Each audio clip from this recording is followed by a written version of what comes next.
Hello, Elena. Okay,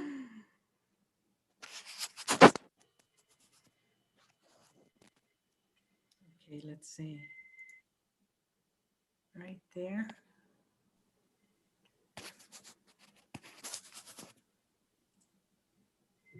Hi, Mr. Elder, how are you? Old and fat, kid. Old and fat. You're looking good. Short timer, huh? What can I say? Well, everybody has to pull the trigger every now and then. That's right. That's What are you right. going to do? I've got a big list. Do you? We'll have to talk later. Yes, I guess so. I see everybody else is in on this conversation now. That's right. That's right.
Low battery.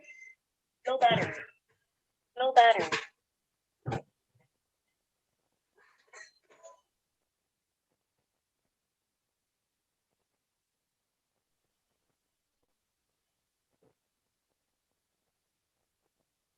I can't hear David.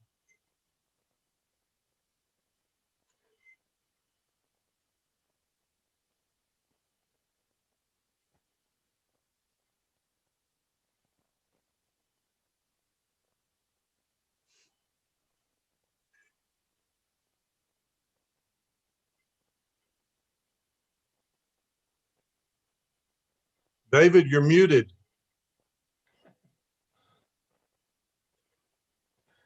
Or are you trying to trick us and not saying anything, just moving your mouth? hear David.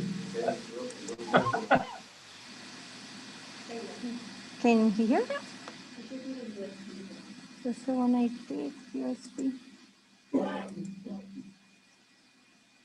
David, say something.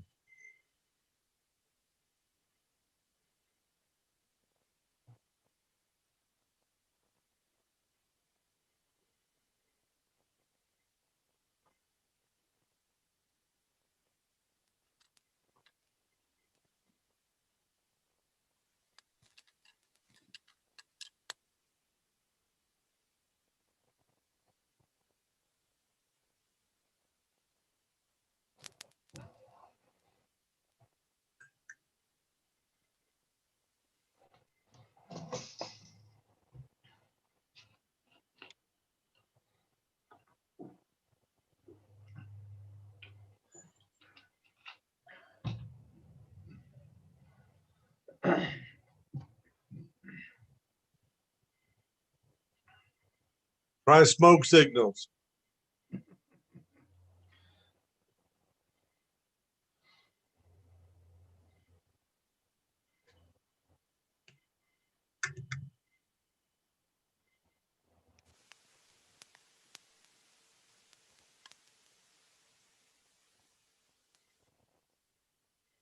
Elena, can they hear you from your side? Are you at the region? Can you hear me? Can you hear me? Yes, There's a, Yes, now. shows a red light. Try smoke signals. Well, you know what? Mine turned on. I need there's a switch on the back. Can you hear me, John? Yes. John, can you hear us? Yes, I can hear Yes. you. Can they hear you from your side? Are you at the region? Can you hear me? Can you hear me? yes. Yes, now. Shows a red light. Try smoke signals. John, can you read lips? You know what? Mine turned on. I need Sometimes. Yeah. It's like that's a delay. Can you hear me, John? Yes, I can hear you. Yes.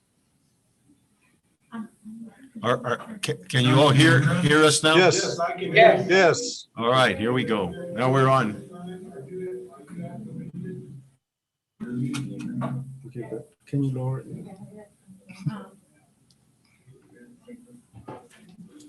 All right, let's start over. We do have a quorum that the record so indicate. We do have a notice from Patricia Ramirez that she has a doctor's appointment, and Melodia Salaices as well has an appointment. Blanca Topete is expected to come on board, but we don't see her on board as yet.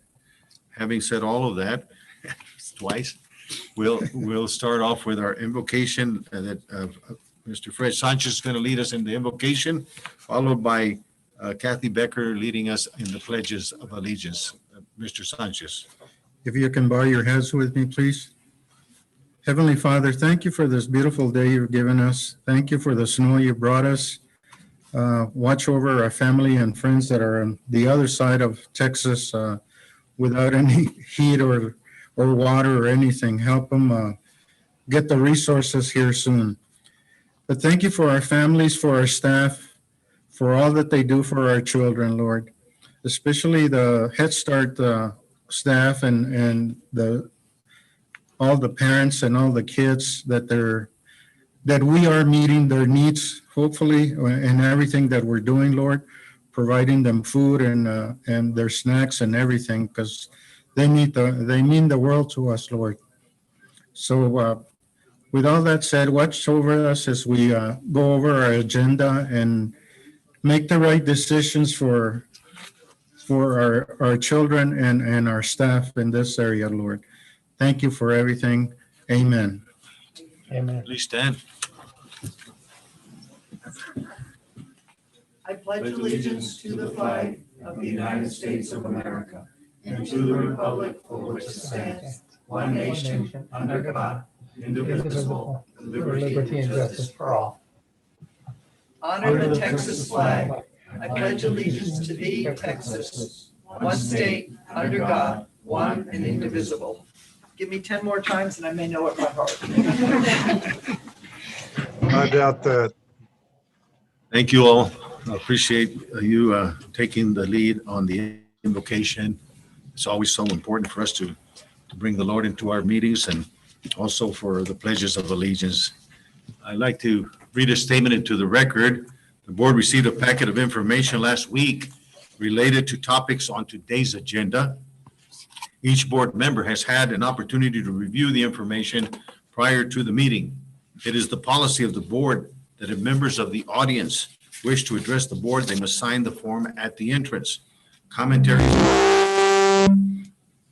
Commentaries and or questions are limited to the public forum section of the said agenda as is provided for in our board policy. Is there anyone who has signed up to address the board? No, sir. Thank you very much. So that moves us then to item F in our agenda, which is our consent agenda.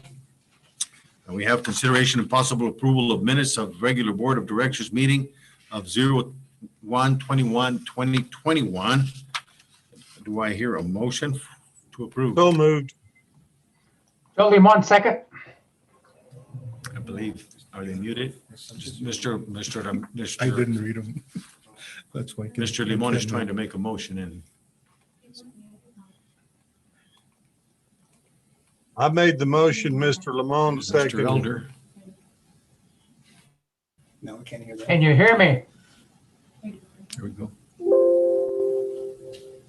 Do I hear a motion? Okay, go. So moved. Twice. Still can't hear you, sorry. We're working on it. How about a thumbs up?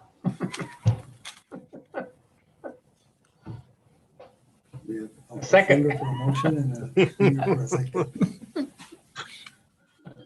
It's a plot that counts. Yes. We'll get there, no problem. I can try it. Can you try it? Mr. Limon, I think you were trying to make a motion, would you It try was- to? There we It go. was Mr. Elder that made the motion. I made the second. Okay, thank you for the clarification. Mr. Elder moves to approve and Mr. Limon seconds the motion. I'm gonna vote, roll call. Mr. Sanchez, how do you vote? Aye. Mr. Elder, I how do you vote? Uh-oh. He's frozen. They're all frozen. They are. Mr. Elder, how do you vote? I Thank you. Mr. Limon, how do you vote? Aye. And I vote aye as well. Mr. Petty there now. Mr. Pete, can you hear? Yes, I can. Hi, guys. I don't know if you heard us. We're here at the consent agenda, and I don't know if you were here for that and if you heard it. If not, if we're voting right now, so you let me know if you have a vote. Vote to approve. No, when I logged in, you were already getting votes. I'm not sure what you were voting on until you mentioned it right now. Okay, then we move on from item F. Let the record show that Mr. Pettis is with us now for the minutes. And we move on to item G, which is our information items. Obviously, we've got a list of new purchasing co-op contracts that everyone's had a week to look through, and extensions as well. If there are any comment or questions regarding the purchases. I have a question. I have a question. Did I read it right? Are we just now joining the cooperative, even though it's been here all along? That's, No, ma'am, that's what ended up happening there, and Sonia, feel free to share some thoughts as well as Becky.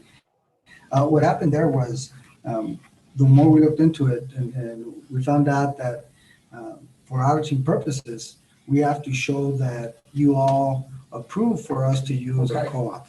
And so right now, we just assume because it's our co-op that Yeah. you all are part of it. So that was the Just a disconnect. So we clarification. want to clarify that you all support us using the co-op. Am I correct in saying that? Yes. Well said.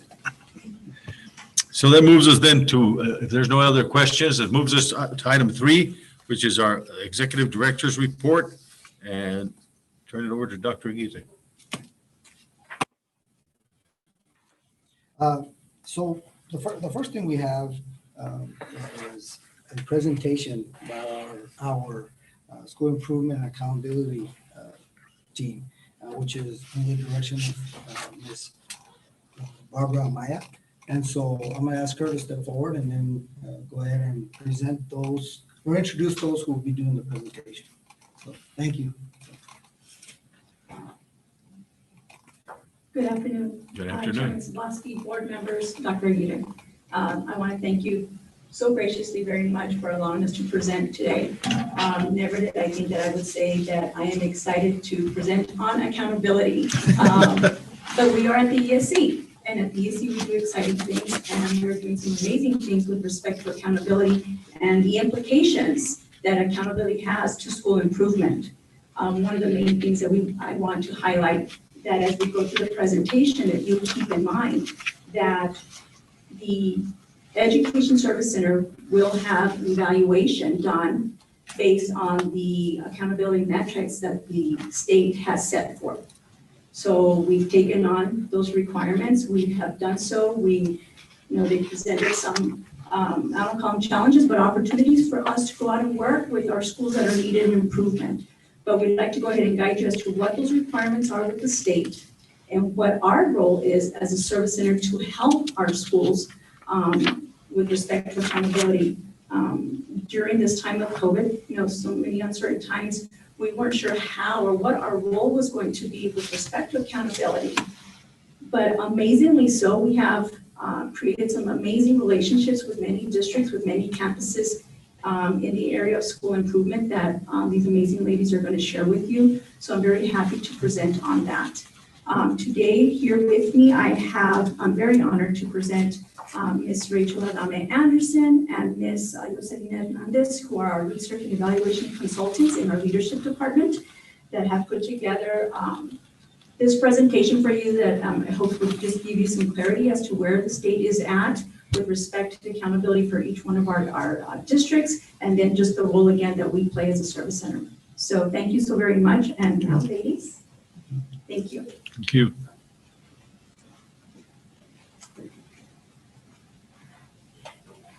Thank you so much for having us. You're quite welcome. Thank you for being here.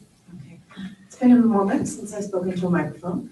On behalf of Joselina Hernandez and myself, it is a great pleasure to be here today. Thank you for having us. We will be providing you with an accountability overview as well as accountability updates for 2021. And we will be going through just the high points of the federal and state accountability system. I know it's extremely exciting, but we will do our best. We'll also be providing for you an overview of TEA's intervention requirements for schools that are designated for improvement and the systems that we have implemented here at ESC 19 to support districts and campuses in their improvement efforts. Okay, so we begin with the current state of things. Accountability is on everyone's mind at the moment, and the latest information from TEA on where we stand with accountability ratings is here. All districts and campuses throughout the state of Texas will receive a label of not rated declared state of disaster for 2021. Raw and scaled overall and domain A through F ratings will not be assigned this year. The overall design of the accountability system will remain unchanged where feasible to allow for data reporting. Again, this year is a reporting only year. But before we discuss changes to the accountability system, we'd like to review the 3 domains under which campuses are assessed. Domain 1 is student achievement domain, which consists of a combined overall score of all STAR subject areas evaluated: reading, math, writing, science, social studies, writing at the 4th and 7th grade level, as well as the UOC high school level.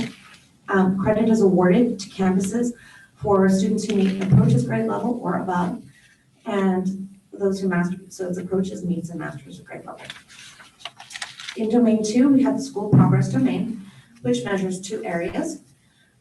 Those are the numbers of students in academic growth that grew at least 1 year academically or maintained successful criteria on the STAR, which indicates that they are on track and on grade level. And that's measured by STAR results.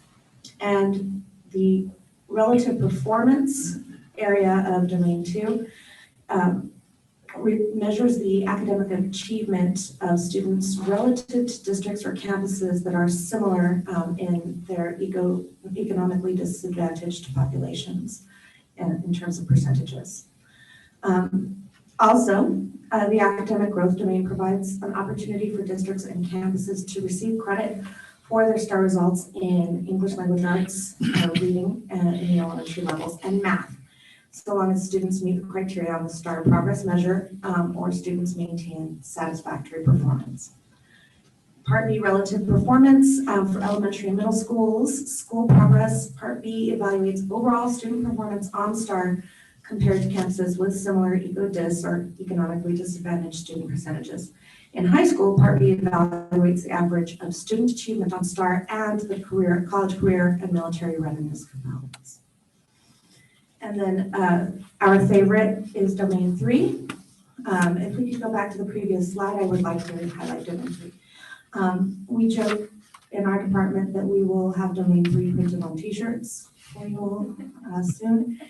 If you remember nothing else from today's presentation, please remember domain 3. Domain 3. Domain 3 is the closing gaps domain.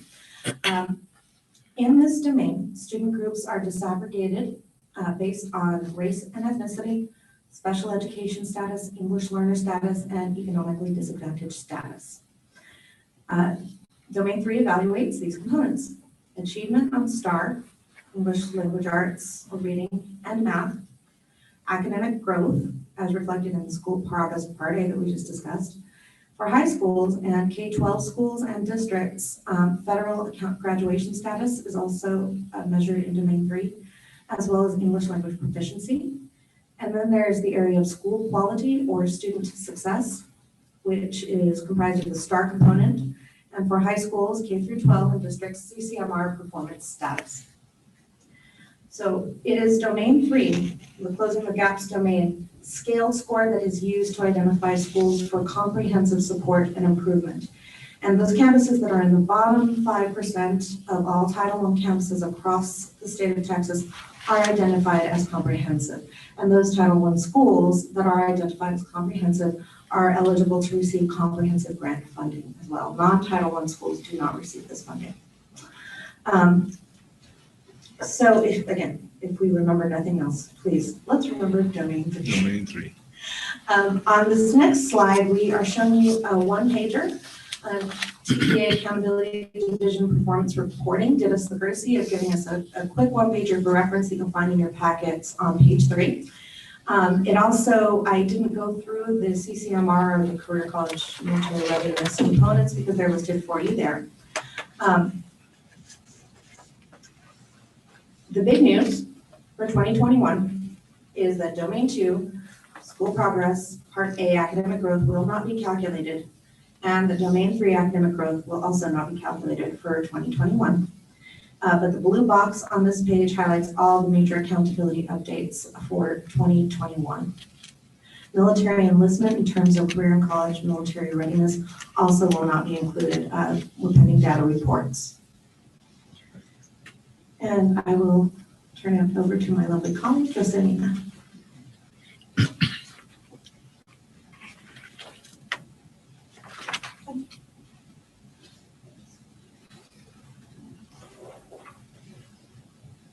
Good afternoon. Good afternoon. So we're going to go now from accountability to our school improvement efforts. And in this section, we're going to talk a little bit about the intervention requirements now that Rachel has explained those domains. Now, what happens to the campuses when they are identified? And then we're going to talk a little bit about what Region 19, what we have done as a service center to support these campuses.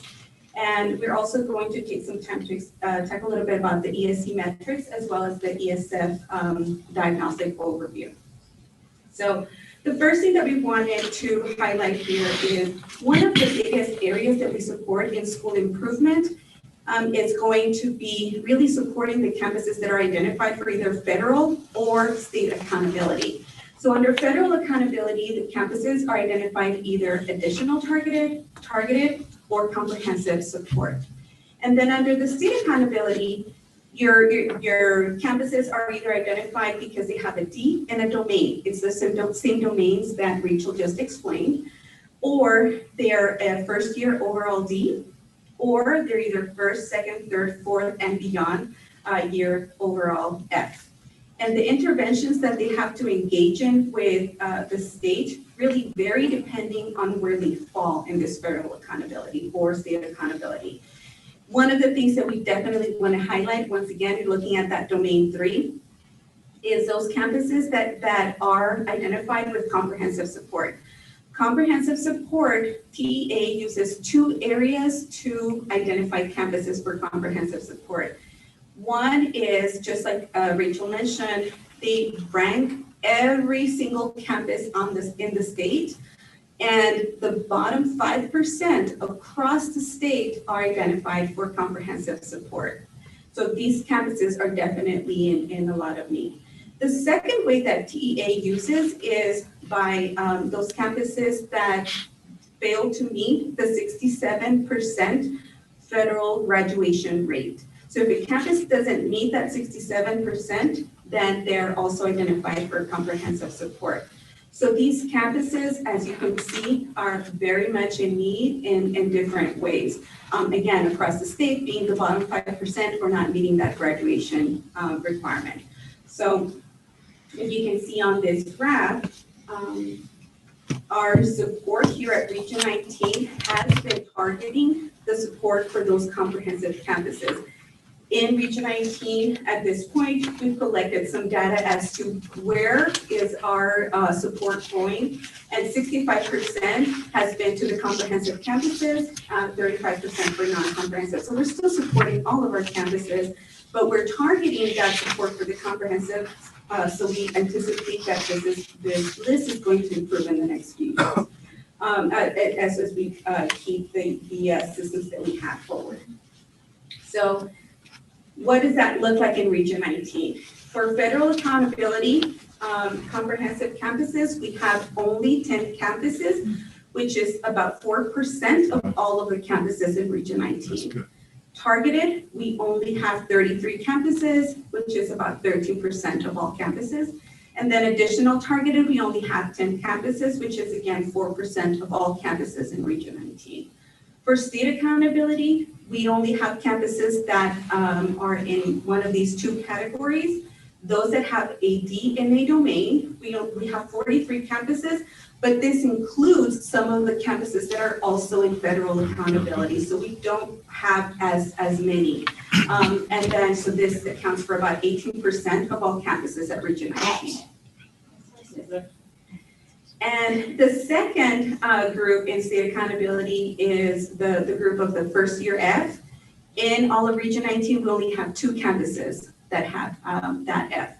And so that accounts for less than 1% of all campuses in Region 19. And one of those is a comprehensive as well. So you can see that our campuses are doing fairly well.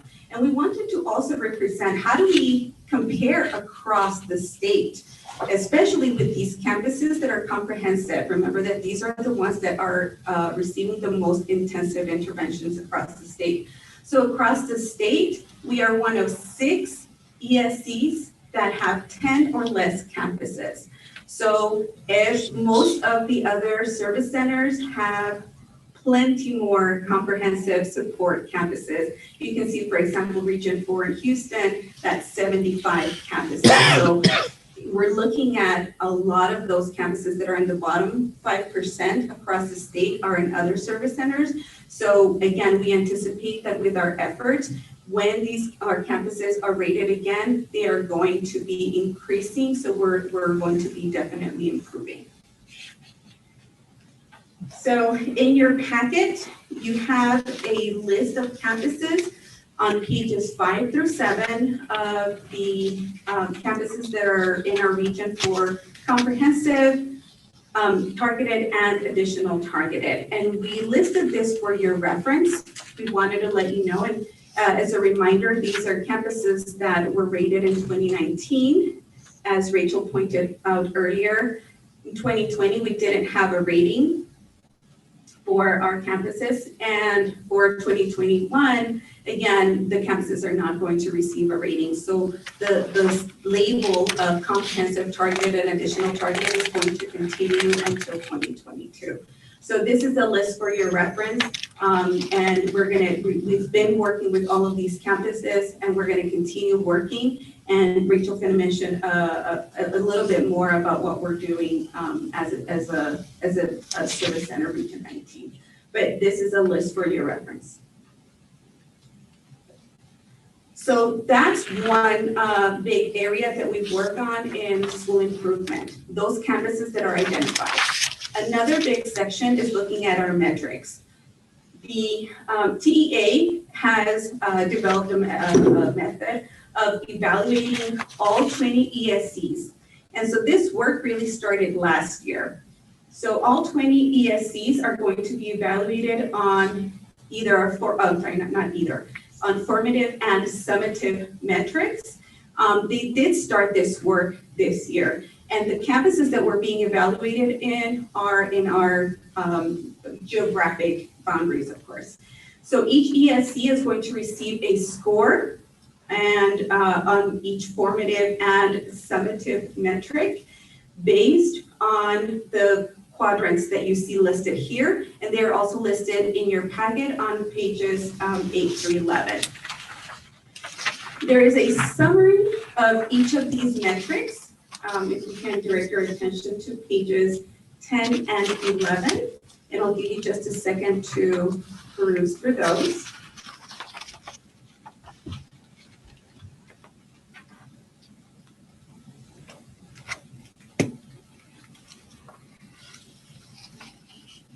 These metrics, the summative metrics and the formative metrics are the areas that we are going to be evaluated as a service center. So earlier I was talking about all of these campuses that are identified for federal and state accountability. But what about all the other campuses that are not identified, right? So the metrics is going to capture the support for all of those campuses. So you have some of those areas where we're looking at campuses that are A through D, that receive the rating of A through D. What support are we providing? Are they coming to our Reddit improvement plans? Are we providing the diagnostic? I'm going to talk about that in the next slide. So what are those services that we're providing? And that's what we are going to be measured on, evaluated on. And so that is another big area that school improvement really focuses on to make sure that our efforts are going to meet these metrics. The targets are set in collaboration between TEA and the ESC. So they're individualized, so they're not the same for every ESC.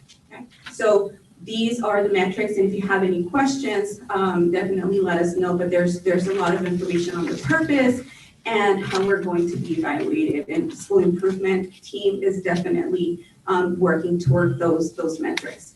Before I move on to the next slide, I did want to mention that because the campuses are not going to be rated this year, then the summative metrics are not going to be evaluated for us this year. So we are focusing all of our efforts on those formative, I mean, we're still providing services in regards to summative, but we're not being evaluated in the summative. We're only going to be evaluated in the formative because the campuses are not going to be rated this year. The next, this next piece of information is in regards to the Effective Schools Framework. This is also on page 12 in your packet. And the Effective Schools Framework is a framework that was adopted by TEA in regards to providing support to our campuses, to guide the services that we provide to our campuses and to guide the initiatives at the campus level for school improvement. This framework was established, and as you can see in your page 12, there are 5 levers for this framework. You have lever 1, strong school leadership and planning, lever 2, effective, well-supported teachers, lever 3, positive school culture, lever 4, high-quality curriculum, and lever 5, effective instruction. And under each of these, you have essential actions. TEA has determined that if these essential actions that you see listed here, these are foundational. If the campuses are successful in these essential actions, then they are more likely to be successful in each of those levers. You could have a campus that is performing high, but maybe they're lacking in positive school culture. And those are areas that all campuses definitely need to be successful. So this framework is an aspirational framework that is adopted by TEA.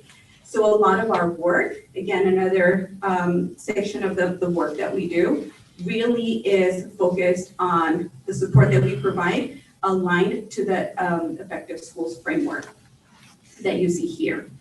One of those things is a diagnostic. Just like in the medical profession, a doctor, runs a series of tests, and this is really to assess the overall health of a patient.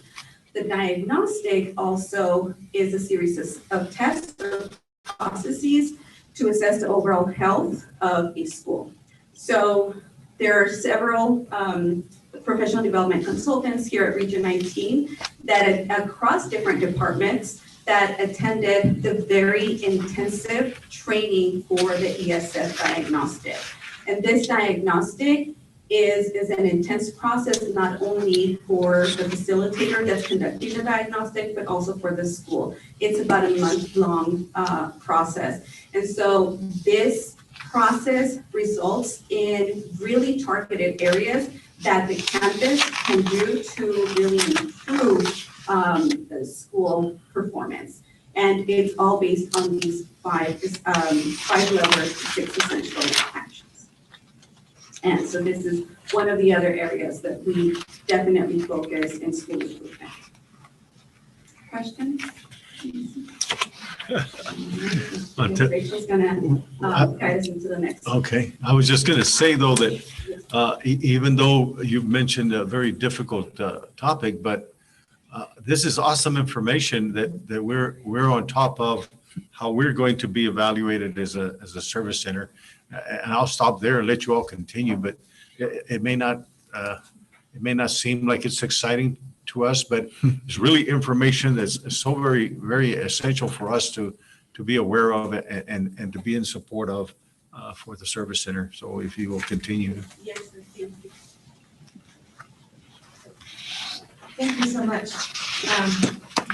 Well, I believe that this session is a bit even more exciting. Even more exciting. Because it relates to what we are doing and the systems that we have implemented here in our service center.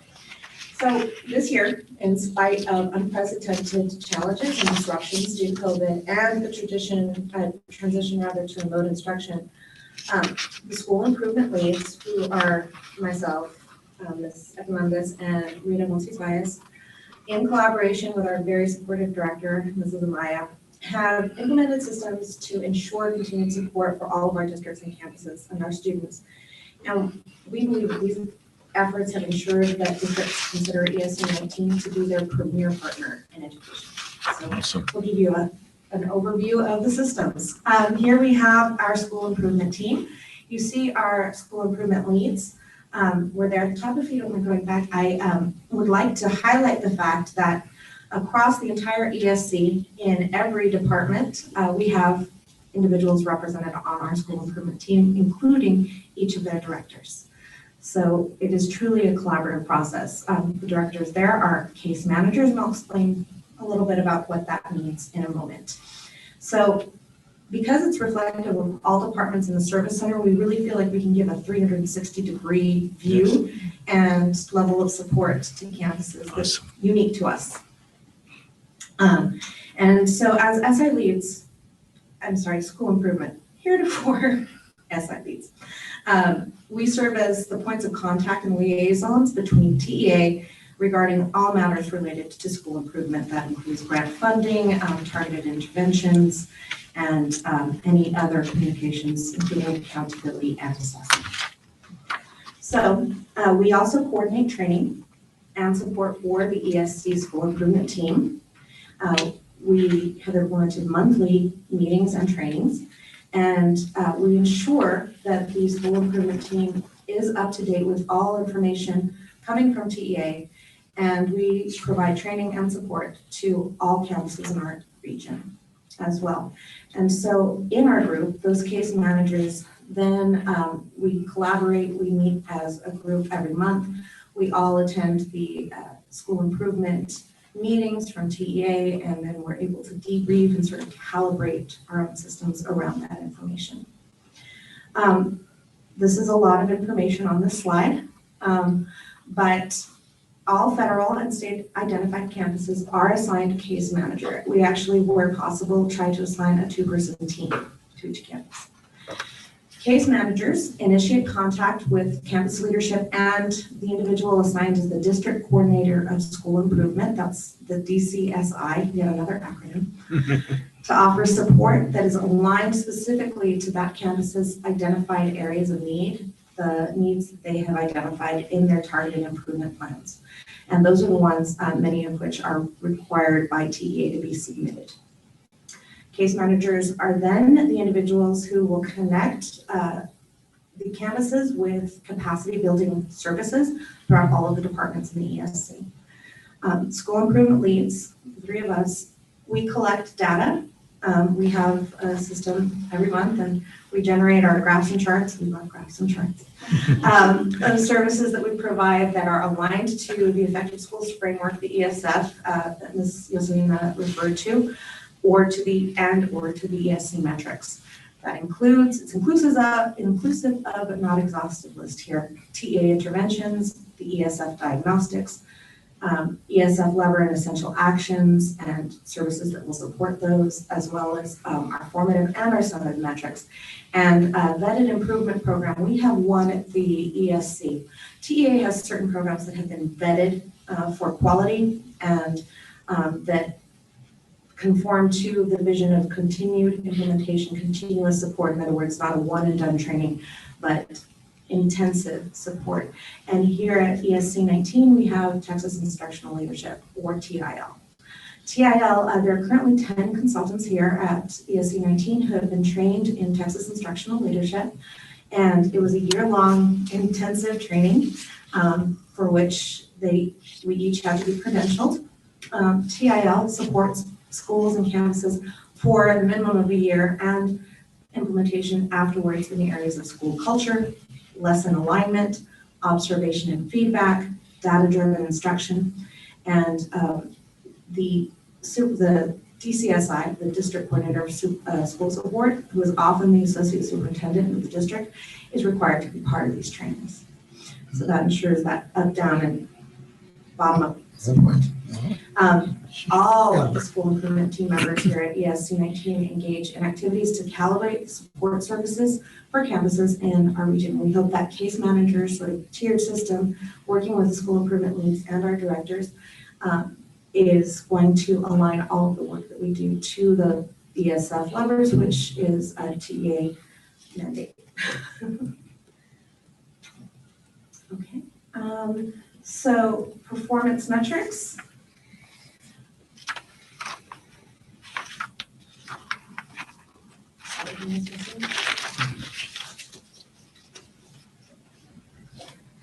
I get to do the fun part, is looking at our graphs. As I mentioned earlier, in the ESC metrics that we're going to be evaluated on, we're not going to be evaluated on summative metrics. You can see this on page 14. We've been working on we've been focusing our efforts on formative metrics, and you're going to see some of them highlighted here. Formative metric 1 really looks at the ESC diagnostic participation for those campuses that are not required to complete a diagnostic. So you can see that last year we had 3 campuses. We don't have any this year, but that's because that diagnostic requires a visit to the campus. And so as a result of the pandemic and a lot of campuses not really being on campus and it's remote, we haven't had any, but there were a lot of campuses and districts that were very much interested. So we know that that interest is going to be different next year, where we're going to have a lot more campuses in that formative metric. The next one, formative 2, is participating in the VIP service, just like Rachel mentioned earlier, that's TIL. So last year we had 5 campuses, and this year we have 15. All of those trainings, those services have been provided virtually. So you can see how the fact that we're providing the services virtually is not impeding any of the services, any of the processes. Every campus has been very, very positive about the training that they've been receiving, about the services that they've been receiving, and we anticipate that this is going to increase for next year as well. We already have several campuses lined up for next year, so we know that it's going to increase. The next formative metric that we wanted to highlight is the fidelity of implementation. That is when the campus receives a diagnostic. What is the score that we receive as a service center for all of that process? So last year we received the 90%. This year we haven't had any diagnostic, but we will have one diagnostic that's going to be finished by April. So we're going to receive that score on that one diagnostic. And that diagnostic is going to be for one of our campuses that had to have it last year, but it wasn't completed as a result of the pandemic. And so it's going to be actually a virtual visit with this campus. So we're going to get the score for that. And then formative 7 is those campuses that had to complete a diagnostic, and then as a result of that, engaged in a VIP service. So how many of those campuses did we have? Well, last year, 45% of those campuses engaged in TIL, and this year, we had 64% of the campuses engaged. And so we anticipate that to continue being a positive within our region. Again, that marketing, the outreach has definitely improved. So these are just some of the highlights for the formative metrics. The next thing that we wanted to share is the ESF aligned professional development sessions. As we talk about the ESF, how is it that we're being, we're really providing those services aligned to the framework that TEA has set forth. And so last year we had 24 sessions, and this year, again, all virtual, we provided 68 sessions. And again, we continue to, we anticipate that that's going to continue being a positive. And then the last thing that we wanted to share here as far as our efforts is the support for those ESF levers. Most of the campuses that did engage in a diagnostic, their results revealed either 1.1, 5.1, or 5.3 as an area of concern. And you can see here that our services that have been provided have been targeting those areas. So all of our services are meeting the needs of our campuses right where they are at, right where they need the most. So the services that we're providing are meeting those ESF aligned supports by lever. And Ms. Rachel's gonna wrap it up. I have a question before you. Really, are you all finding that if you go, we're on page 25, where showed ESF aligned professional development, went from 24 and 19 in 2019 to 2020 to 68 sessions offered. Do you find that because it is virtual, we're able to do more? Yes, Amazing. definitely. Some good things. Yes, because it's a lot easier. There's no travel. Yes. So it is a lot easier to set up sessions back to back without having, any costs. Traveling back and forth. And Okay. you have in fact anticipated my next point, so thank you for that. Absolutely. So obviously, there was a set of challenges presented to educators across the state, and we were no exception here at ESC 19. But we believe, we said, challenge accepted, challenge met. And it's really through the campus and the district support, the alignment of our services between all of our departments here, the support of our directors and Dr. Aguirre, that we've been able to do this. We've been able to adapt and pivot. We have offered 68 ESF aligned and school improvement sessions, huge increase from that number last year. And that is because, of course, when we're virtual, we're able to just quickly pivot, hop on a Zoom with a superintendent, a district coordinator of school improvement or campus, and provide support in real time. If they need assistance on any of the TEA interventions, we are available pretty much 24/7 for them. And so we have been able to communicate with them. We've also been able to communicate with TEA more regularly and probably more meaningfully than we have in the past, because there have been so many changes and necessary pivots at the state level. We have had to be in constant communication with the directors in the various divisions and grants division, assessment, accountability, performance reporting, and school improvement. And so we're able to speak to them frequently. And also the virtual nature means that the entire school improvement team is able to participate in school improvement meetings that previously would have been held in Austin with only 2 people attending. So that means everybody gets the information at the same time. So that has been a success. We believe that our systems are strong and will only increase because of the level of engagement that our team here at Region 19 is able to practice with all of our districts, our campuses, and even at the student level, even in spite of the remote instruction and the remote situation that we're in. We will see growth across all of our campuses in 2022. And I will ask Ms. Yazarina to speak just a little bit as we round out today about the close relationships that we have, and to provide a couple of examples of relationships that we feel are especially fruitful and that we're really excited about. So I will wrap up our conversation just sharing a couple of the examples that really is what we have been working with, and it's those relationships. So that the fact that we are providing services virtually has not taken away, and in fact, it has really made our relationships with our campuses stronger. One of the examples is La Fed Prep. That campus has really engaged in a lot of our services and a lot of the support. They talk to TEA about us and about the services that they've been receiving from us, about really that one-to-one. They talk to, I was in a meeting with LAFE last week with TEA, and that's the first thing they said. We couldn't have done it without Region 19.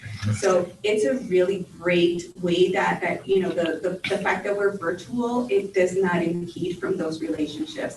EPISD is another area where we've really been engaging a lot with their support. They're constantly communicating with us. They're constantly asking questions, and we're constantly being in communication with them. So everybody really knows that support is available. We have each other's cell phone. We communicate right away. There's always that text, hey, what is it that we needed to put in this cell or in that cell? So they trust our our partnership has only gotten stronger with all of our campuses, regardless of whether we're virtual or face-to-face. So with that, we wanted to thank you all. If you all have any questions, let us know. But we want to thank you, ESE 19 board members and Dr. Aguirre for your continued support. We're very excited about everything that we're working with. Yes, it's accountability. Yes, it's a lot of numbers, but we are really enjoying all of that, all of the work that we're doing. So thank you all so much for having us here. Thank you. You all have any questions? I don't have a question, but I do have one other comment, and that is, I think the excitement that you bring to the work that you do is evident in your presentation. That you enjoy the work that you do, and that's 100% of the battle. If you don't enjoy what you're doing, you're not going to focus as much. But you all can smile about accountability, and it brings a smile to us as a board, knowing that the right people have been selected to do that particular part of the area of responsibility. And we just appreciate the work that you've done. Appreciate the presentation. Board members, does anyone else have any questions? Before I turn it over to Dr. Aguirre, I'm sure he has some comments. Dr. Aguirre? Oh, Mr. Sanchez, sorry. Mr. Chairman, Dr. Aguirre, first of all, it's amazing to me that it has to start from the top, from the superintendents to buy into it so that they're allowed, their staff, to converse with our staff. I never thought that a superintendent would be part of it to accept our help, to have their staff, their teachers, and everybody learning all the stuff that our staff already knows. And the other is who handles, and I'm always with money, who handles the federal and the state grants? Do they come to the schools or do they come to us? Both. So there is a comprehensive school support grant and school improvement grant funding that right now there is a formula grant for those students that are, those campuses that are comprehensive. Those comprehensive campuses by formula are entitled to various levels of grant funding. Okay. We at the ESC also receive school improvement grant funding and comprehensive school support funding. Great. Going forward, this year, there will be a competitive grant opportunity for campuses that are additional targeted and targeted. And there will be 400 grants awarded or campuses awarded throughout the state. Wow. So they'll have the option to opt in. That, along with that, will require them to engage in the same school improvement interventions that comprehensive schools will have to engage in. But yes, districts receive the funding, and the campuses that are comprehensive benefit from that. And we here at the ESC receive what we call SIG, School Improvement Grant, and Comprehensive School Support. Very good. Very good. Thank you. Go ahead. Oh, no Thank you. problem. Dr. Aguirre? Well, first of all, ladies, thank you so much. You've taken on a task that is, quite frankly, important for all of us, right? I mean, at the end of the day, they are measuring our success based on where we stand and where we fall. And so I appreciate you all taking the bull by the horns and working on it. I will say, though, that one of the things that we've done over the years, this is going back 3 or 4 years now, prior to this, is we started realizing that in order for us to be successful, we had to take those that we considered at the time we had 1 F school or possibly 2 F schools. We never had more than that. But we said, okay, but who are the C's and who are the D's and where do they fall and how are they doing? And so even then we started identifying those particular campuses and we started reaching out to those districts and saying, okay, you have X amount of schools, campuses that are not quite to where they could be.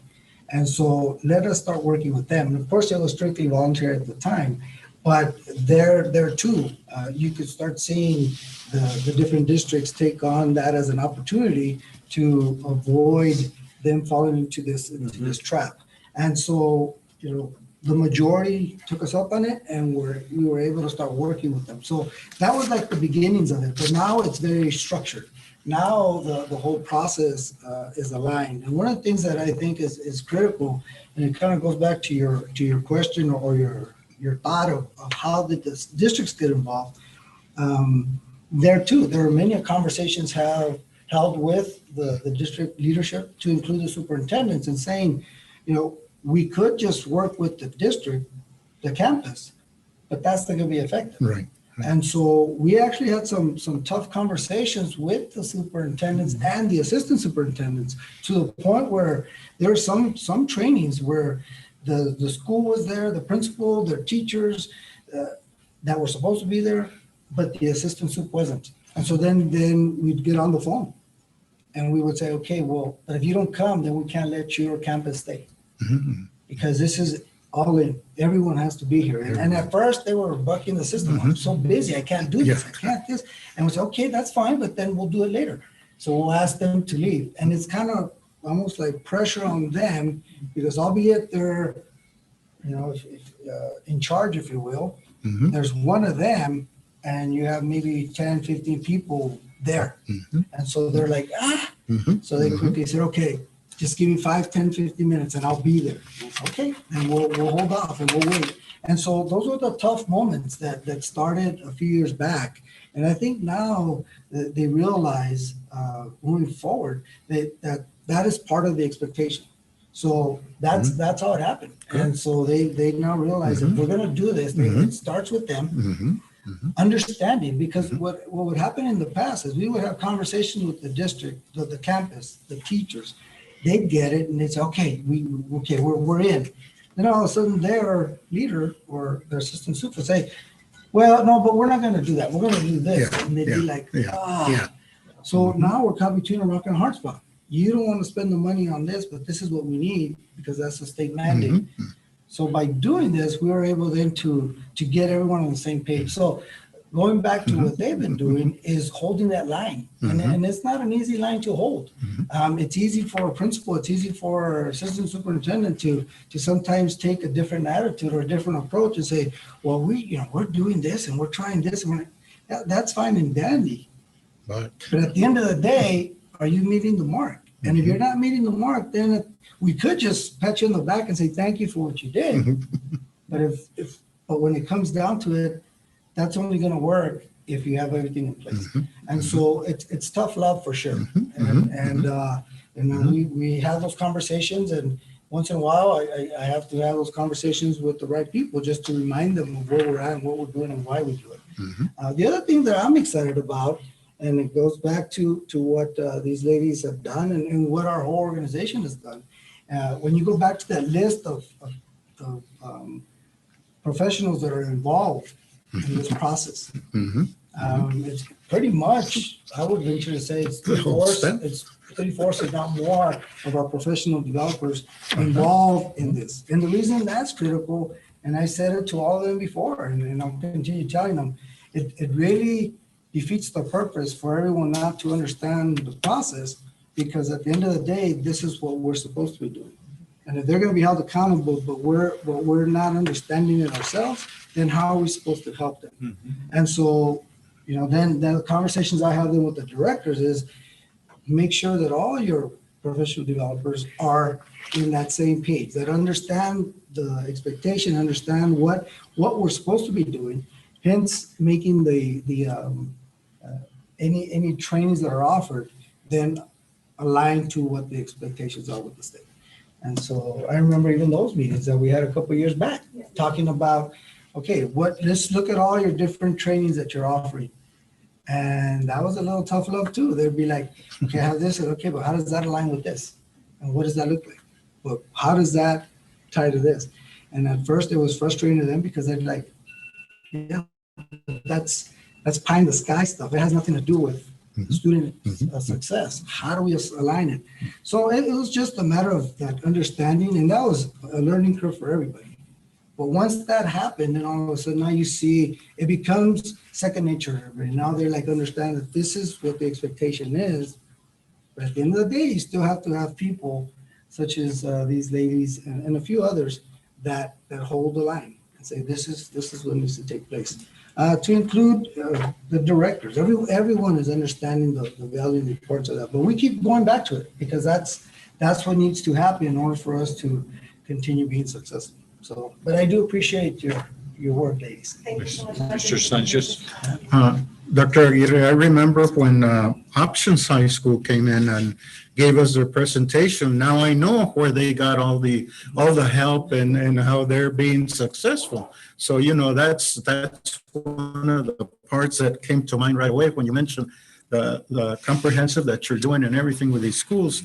I remember that. And I also heard about La Fe, that they were having a little bit of problem. But now I even find out that they're giving us kudos to TEA, about the help that our young ladies here are providing and everything. So I'm very proud. I'm very proud of how, not just you, but everybody that's in. I saw all the names that you had up there. I mean, it's all the directors. It's all the directors here. So thank you for all the good work that you are doing with our students. Thank you so much. Yeah, because those to your point of these different schools and their gains. With for instance, Options, it goes back there too, 3 or 4 years, and it started there with different people doing that. But it's all part of everyone understanding, Right. and just keeping towing the line, and that's the tricky part. And it's getting them to feel success is one thing. Yeah. Helping them learn to make it systemic is another, and that's where we're at now. Okay. So thank you. Thank you. so much. Thank you. We're Thank you. privileged to be part of the team.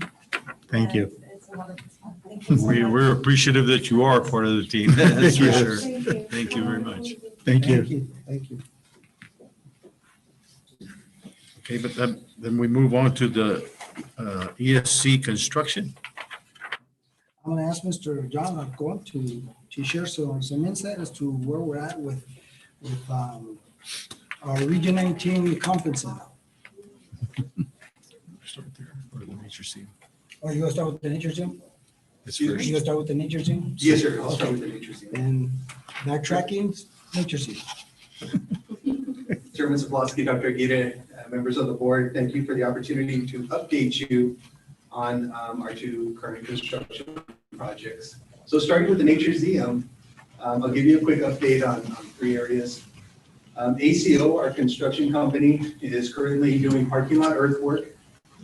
We are doing some grading, some density testing, which is going to be ongoing for the next few weeks. We were finally able to cover up our gas lines that ran through that area, so it's a nice clear spot. We have some interior work. Water lines and gas lines are currently being run overhead. That's in process, and I'll show you some photos to give you a visual on that. Our sewer tie-in is complete. This was a little bit delayed because of the Fabens redesign on 8th Street. Our domestic water lines have been installed, and we're just pending the actual tap-in to the main water line.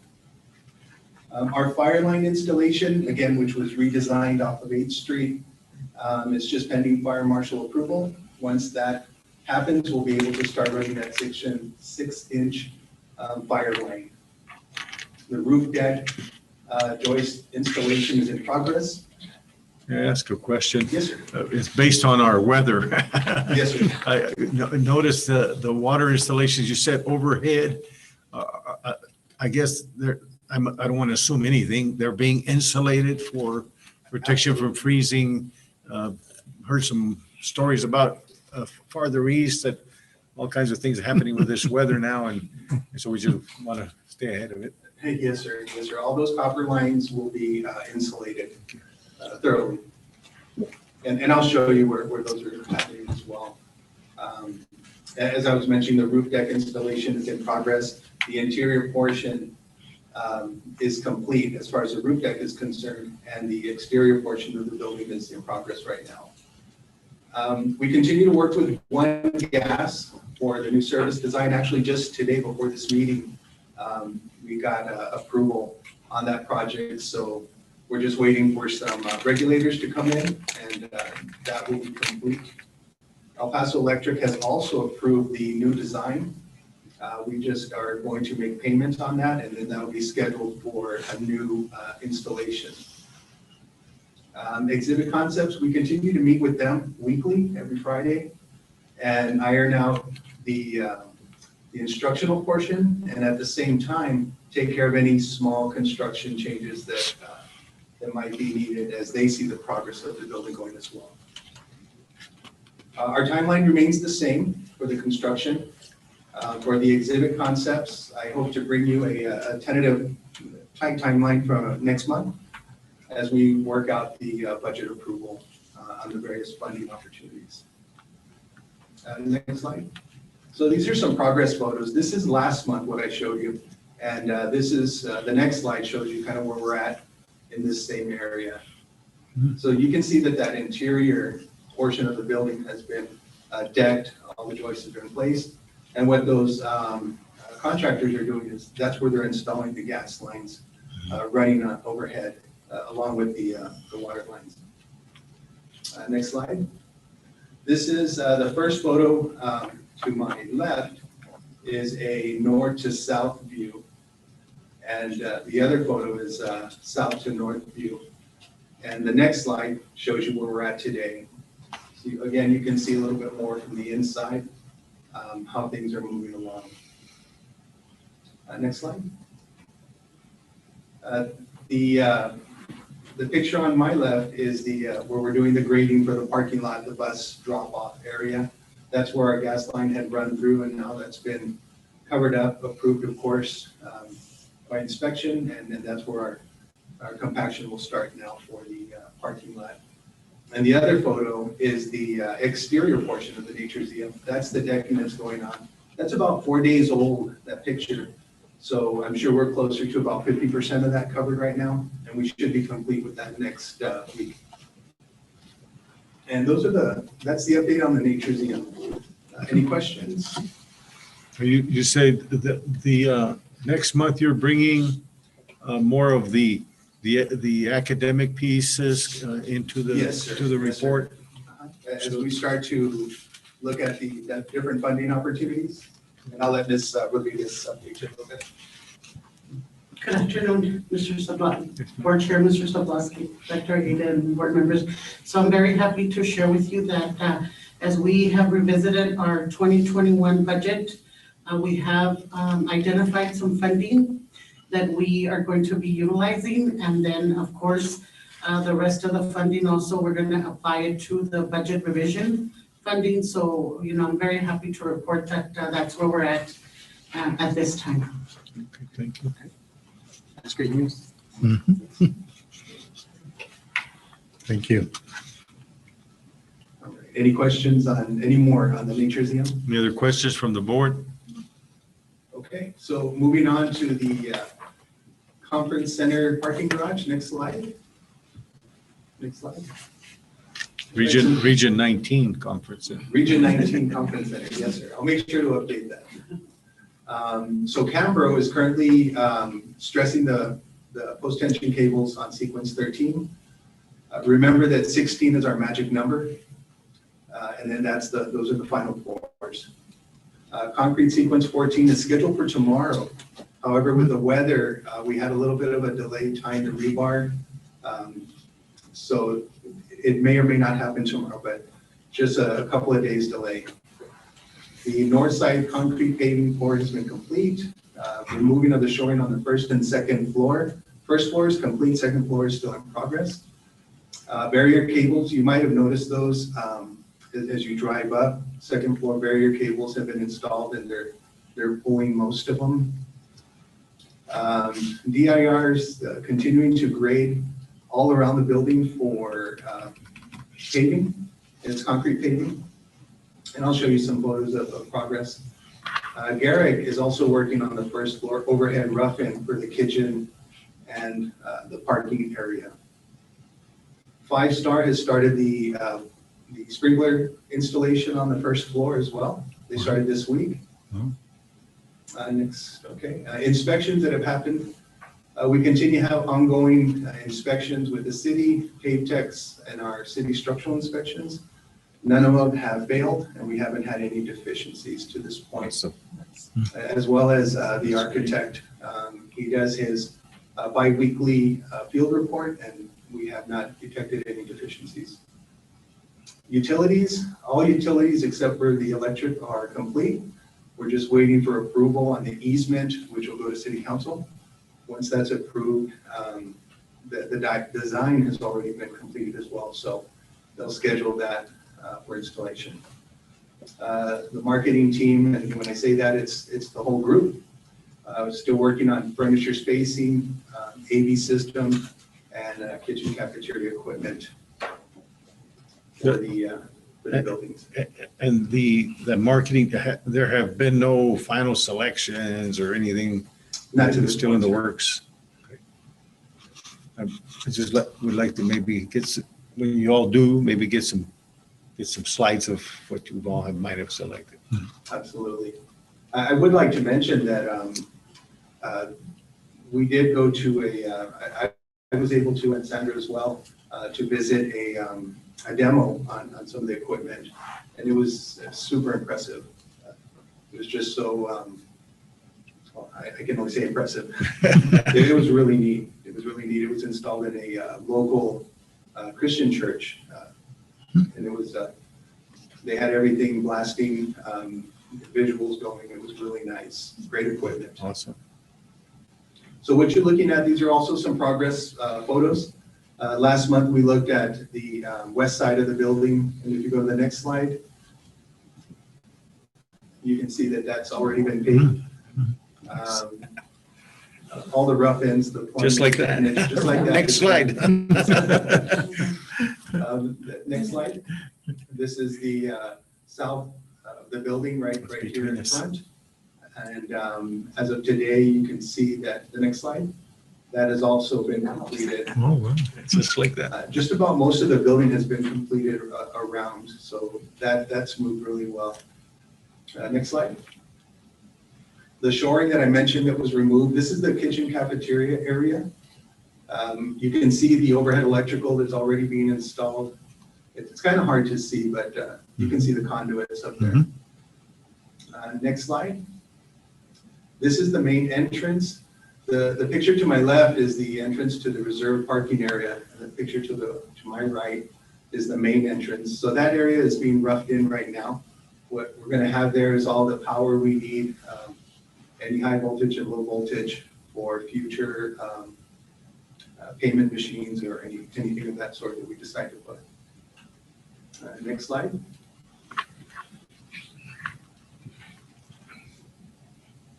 What we're looking at here is the east side and west side of the building.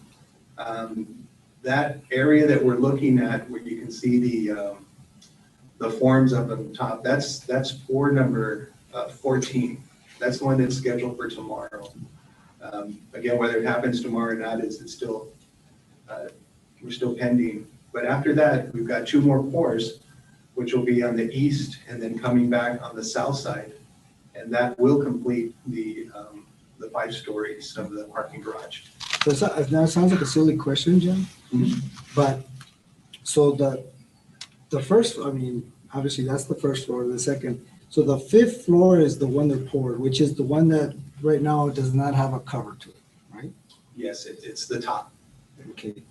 And so when you look at it from different angles, and obviously because it's a ramp, it's like this. Yes. When does it? How does it get like this, and what happens? Yeah. So once the final concrete is poured on that floor, you'll see the columns continue to go up, and that's when the structural steel will start to come in, and that's where you'll get a level floor. So you'll still have that ramp coming up to the 5th floor, but then everything above that will be your 6th floor, which is the conference center. Yes, the pillars. Yeah. So the 5th floor will actually have a place where it's actually higher than one end to the other. Yes, sir, because it will be a 5th floor parking spot. Let me, Mr. Chair. Yes, sir. John, so I don't see the truck that hooks up to the cement truck and shoots the cement up there. You don't have it around just there, not until you pour, do you bring it in? That's correct. Okay, So okay. if they're gonna pour tonight, it's usually scheduled about midnight or Uh-huh. 3 a.m. That truck will come in front of the cement, and as the cement trucks come in, that's a They'll back up. pumper, and that'll pump those Okay. cement trucks. Okay, all right. Yes, sir. And so the last photo, I believe, I don't know if you have noticed when you come along Continental on Airways, so BTC has installed a buck hoist. And what this is a 7,000 pound capacity, basically an elevator outside of the building.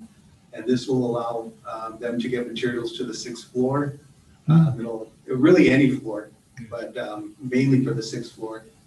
And also expedite staff getting to any level floor they need to do.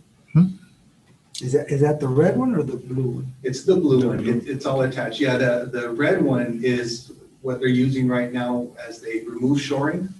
They remove them and then they remove the forms from underneath and then they pull them out and take them up to the next level.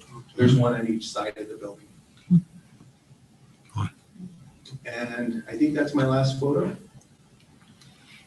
Again, our schedule, we're keeping with the September 8th at this point. As we get to March, completion of the concrete, and they start to build together the teams that are going to start the 6th floor, we'll go back and reevaluate where we're at and look at the conference building from March until completion. And that's when, if needed, we'll come back with a new timeline just for that portion of the building. And I'll take any questions you guys might have. Any questions from the board, virtual? There being none, any questions here? It's certainly looking more and more spectacular as the time is, especially when you go from one slide to the next. If it only were that fast, right? But it is still, thank you for being so diligent in looking after the progress and keeping us informed of all that's going on. I do have one question on the NatureZM. The target completion date for that is, if you will remind all of us. That was April 15th. Yes, sir. Tax date. Yes, sir. All right. Okay, any other questions? There being none, then Dr. Aguirre, do you have any comments regarding? Thank you so much, John. Thank you. No, I just, I do appreciate the hard work that John and for that matter, Suki and her team and Becky and even Angie and her team, because they're all working together for the same common purpose. So I do appreciate the hard work and coming together, making this happen.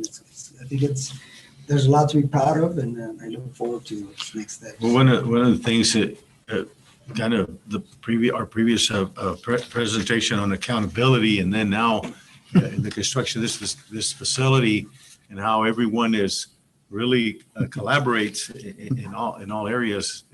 It's a well-oiled machine, and we appreciate you all for all that you do. It's awesome. Yeah, well, I appreciate that. We all appreciate that. One of the things I just mentioned to the director just recently in our last meeting, I said, as far as I'm concerned, it's quality over quantity. And so we might be a small team in essence compared to others, but the quality that they bring is, above reproach. So I appreciate that.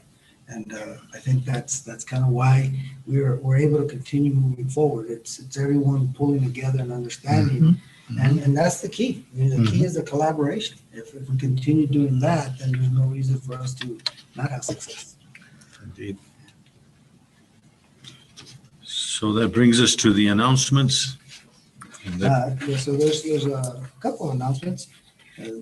First of all, just a quick reminder, we do have our annual professional conference coming up February 25th, and it will be virtual. And I just want to give a quick shout out to Elena for all her hard work and those who helped her with it.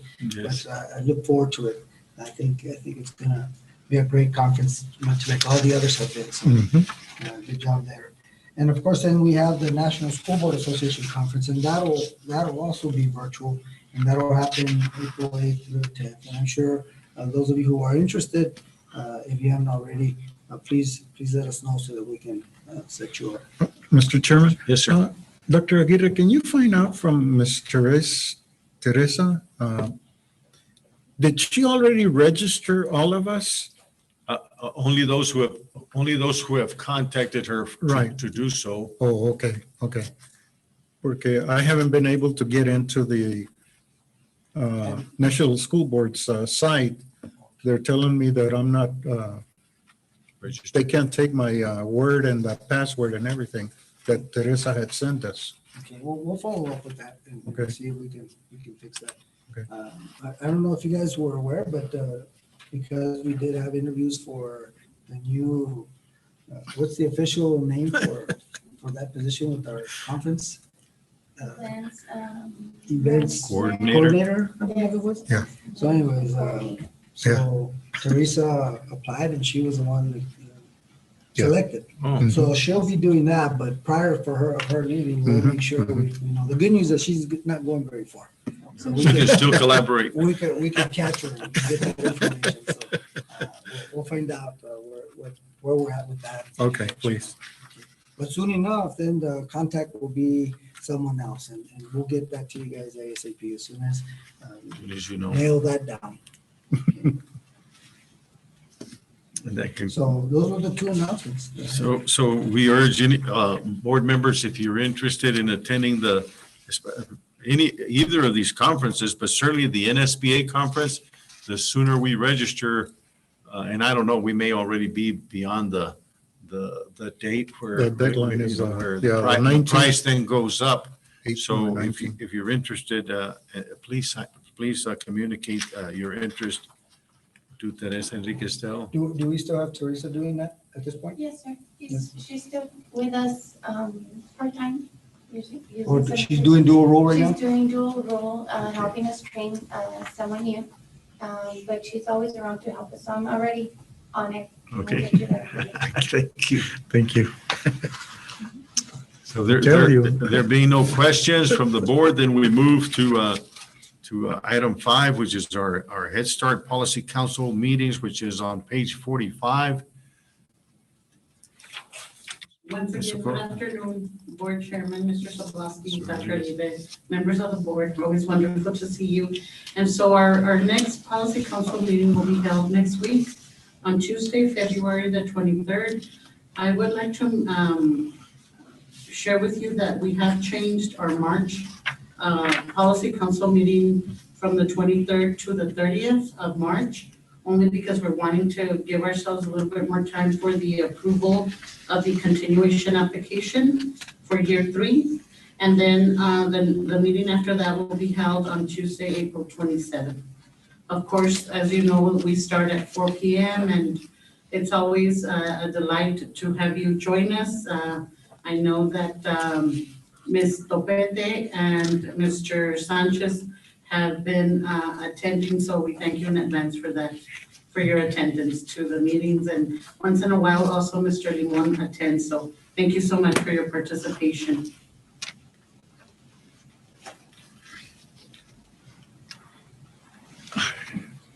And our next item is, I'm sorry, got lost there for a moment. Item 6 on page 46 through 53.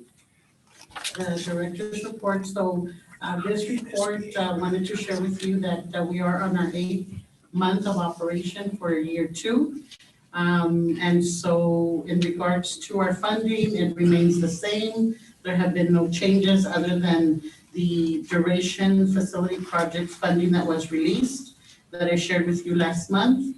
And then in regards to our service area, we continue to be funded to serve 4375, of which 3983 are preschool and 392 are infants and toddlers. We continue to successfully implement a virtual instruction and distributing curbside meals to our families. Just a reminder that, for example, we distribute Mondays meals for both Monday and Tuesday. Wednesdays, we distribute meals for Wednesday and Thursday, and then Friday for Friday. So our families are receiving meals the entire week, and they receive breakfast, snack, and lunch altogether, okay? On page 2 of this director's report, we share with you our monthly financial report, and that will be presented to you later on in your meeting by Ms. Sonia Eubank. She will also highlight any type of credit card expenditures, which we really have had none. It's blank. Because typically those were It's a the blank travel, so report. we're not doing any travel, so those, continue to be zero. You'll also receive, as required, right, as part of your shared governance, monthly summary activities that the different service areas provide, in which they are going to be reflecting all the activities that took place in the month of January 2021. In regards to program enrollment and attendance, again, that's ongoing data that you should be receiving, and that's going to include our program enrollment, attendance, and meals. And so for Early Head Start in the month of January, I'm happy to report that we provided services to all 392 children. So there's 0 slots available. And the attendance, the virtual attendance, continues to be very high in Early Head Start at 99%. That means, all of our children, almost at 100%, are virtually attending every single day with their parents. And then for Head Start enrollment, we have increased also to 2,773 in January. So we only have 1,265 slots that are available. And the attendance there has been a little bit low, but not too low. We're still in compliance if we were having to report compliance, right? Because we're at 95% of attendance. In regards to the monthly meal report. I have a question. Yes, sir. On enrollment, do you recall what it was in last month's enrollment? Last month's enrollment, That's okay. I'll look. Thank you. I don't recall, but Yeah, I don't it's have slowly any- going up. It's slowly going up, and now, as I shared with you last month, we are also enrolling families that are above the income guidelines because we're allowed to. Those are done on a case by case, and our family service workers submit a case study, and then it's sent for me to review and approve, so that we have, good documentation as per why we are enrolling these families that are above the income guidelines. Okay? Thank you. And so in regards to our meals for the month of January, we did provide for Early Head Start. We distributed 3,602 meals. And then for Head Start, we distributed 14,814 meals. Again, which include breakfast, snack, and lunch for children and families. In regards to any type of informational items that I would like to share with you, we received our official funding notification letter. Yes, thank you, Lord, that we will be able to submit on April the 1st. And this is for year 3, 2021-2022. Can't believe I'm saying that. Jesus Christ. And so the funding has remained the same. And so we also received instructions and guidance on how to develop our continuation application. So I've met with the directors yesterday during our weekly meetings, and we've all assigned ourselves our respective areas that we will be writing to. And so that's very exciting, because even during the pandemic, here we are, writing for our continuation application. Maybe we should change the title from challenges, changes, and information items to opportunities, challenges. Absolutely. Have a big opportunity. I'm in agreement with you. I might just take you up on that. Mr. Chairman, if I may interrupt. Yes, sir. Your Yes. question, you can look at the Annex A, and it'll give you the numbers. Okay. Thank you. Thank you. That's right, under appendix. Yeah. Yes, absolutely. Thank you, Mr. Sanchez. Under appendix B of this report, you're going to see last month's enrollment data. The second one is that we had we should have had a meeting with our program specialist and several administrators from the regional office in Dallas, but due to the weather and them not having, they completely shut down, so we have to reschedule that meeting. But otherwise, I would have shared with you the information that we were going to discuss regarding the 10 projects that we have under duration.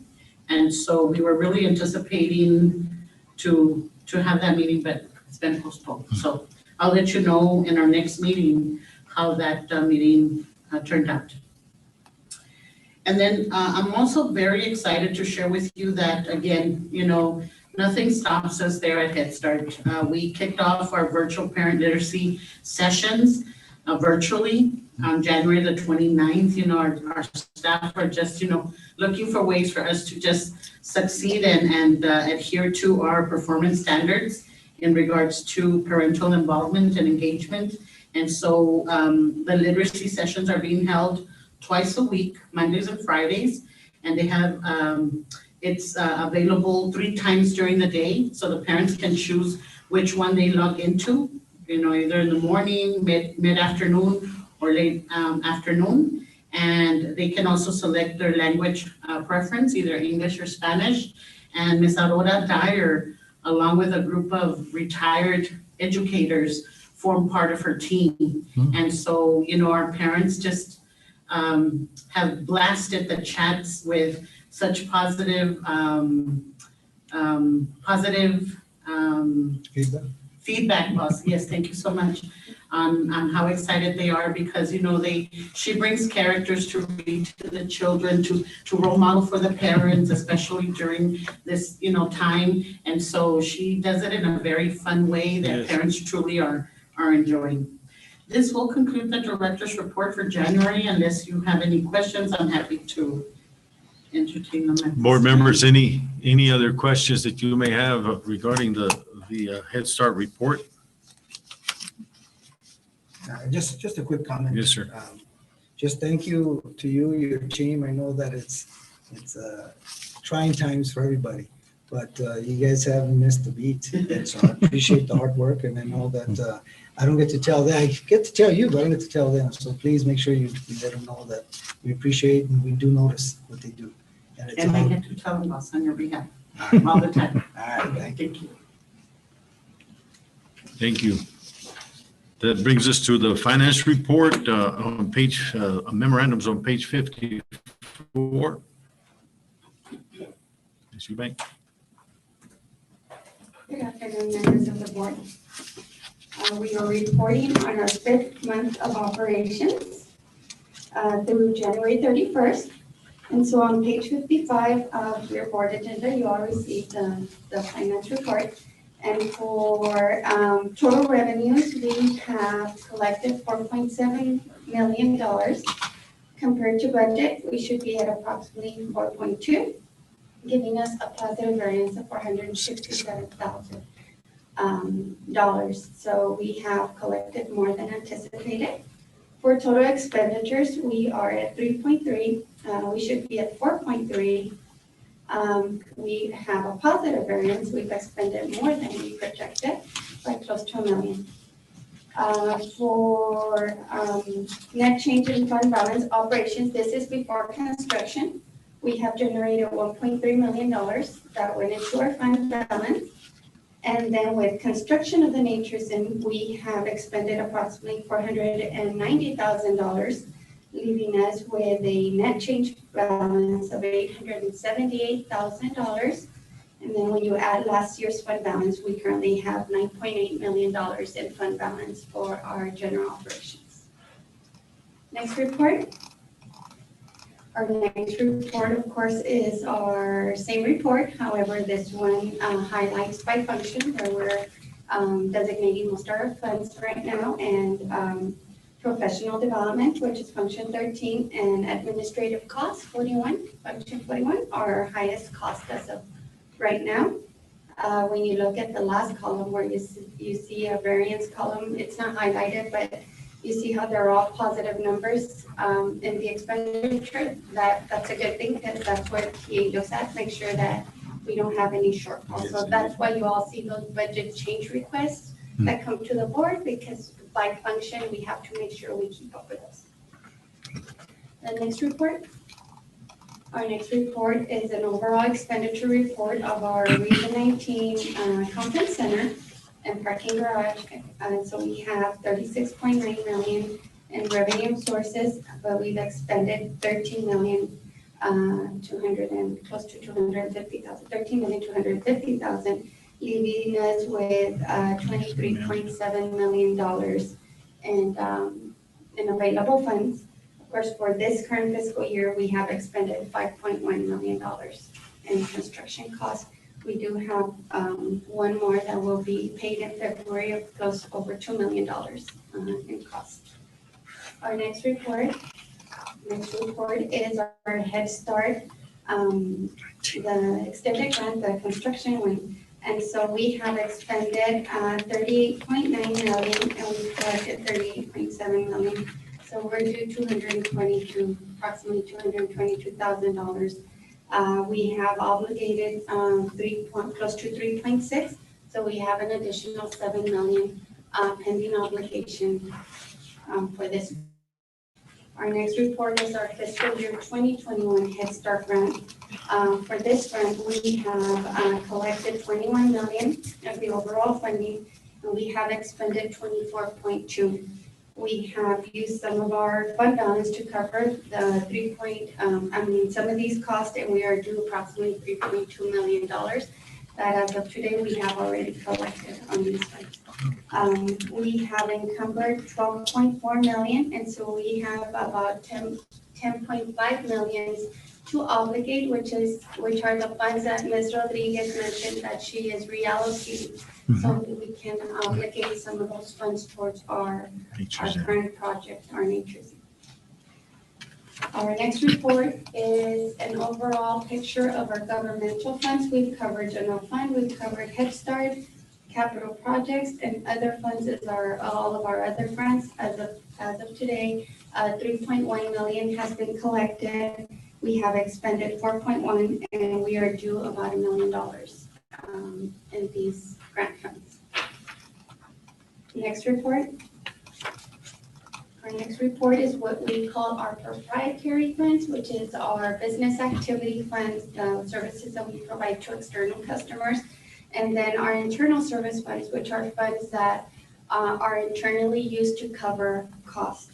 And so for our enterprise funds consist of our purchasing cooperative and our print shop. Our print shop is not generating too much revenue at this time, but fortunately, we have our cooperative who is helping out cover some of these costs.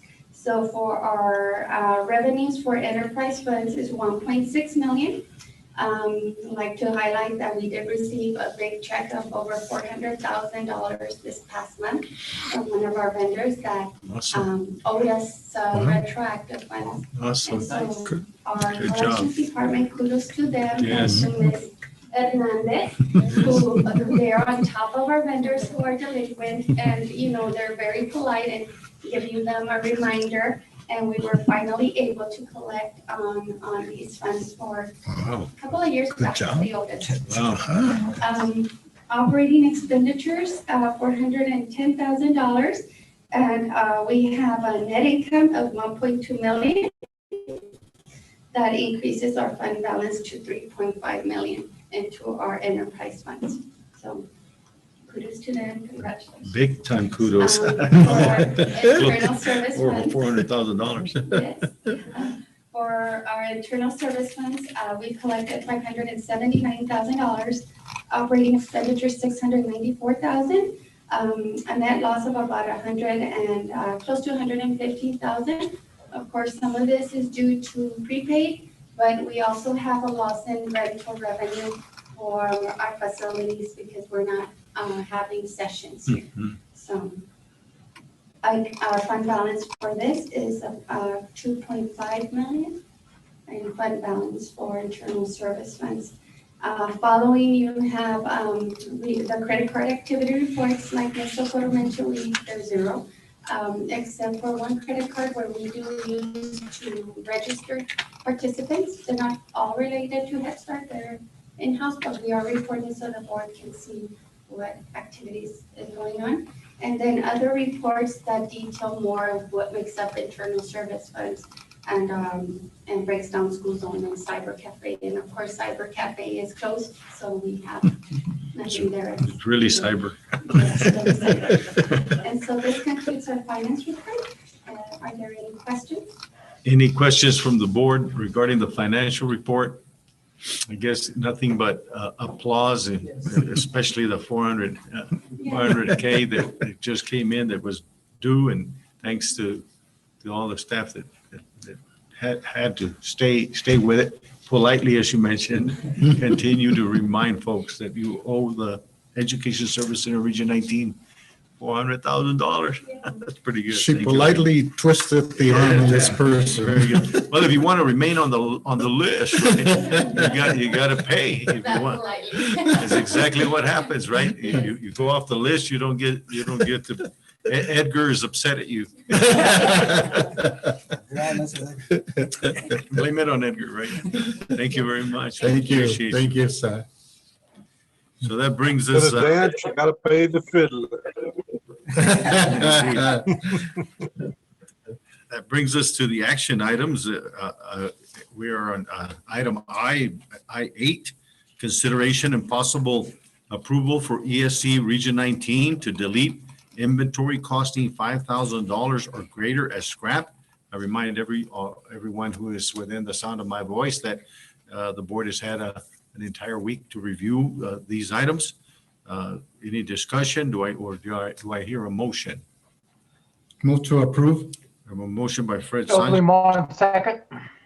Joe Limon, a second. Do I hear any further discussion? There being none, I'm going to again poll the board for a vote. Mr. Sanchez. Aye. Mr. Elder. Aye. Mr. Limon. Aye. Ms. Topete. Aye. And I vote aye as well. Did I get everyone? I hope I Yeah. did. Okay. So our next item is item 9, consideration and possible approval for ESC Region 19 to enter into an interlocal cooperative purchasing agreement with ESC Region 19, Allied States Cooperative. So it's kind of an internal documentation and making everything just crystal clear of how we're doing business. Do I hear a motion from anyone? Motion to approve. Motion. Second. Joe Limon, second. I have a motion and a second. Did you get who? You got that? Okay. Any further discussion? There being none, I'm going to poll the board once again. Mr. Sanchez. Aye. Mr. Elder. Aye. Limon. Aye. Pete. Aye. And I vote aye as well. So all those present and voting vote aye. So that brings us then to item J, which is our Head Start governance action items. And we'll have 2 items that we will have to vote on. Consideration and possible approval of governing action items for the Head Start program. The first one is the program philosophy and goals. And then our second one will be child outcomes baseline report. Ms. Rodriguez. Thank you, Board President, Mr. Sobolewski, Dr. Aguirre, members of the board. So you received this information in your packet, and so in preparation for our continuation application, I want to bring before the board our program philosophy and goals, again, for your approval. These are items that are integrated into our continuation application. In fact, these are items that if they are not within our application, we can get disqualified. Okay, that's the importance of these items. Yes. That must be approved by both yourselves and the policy council. And so on the first slide is our vision statement, which again, for us, it's critical that our vision states the impact that we have on the future success of our children and our families, and of course, more importantly, that we empower them to achieve or reach their full potential. So that's so important for us.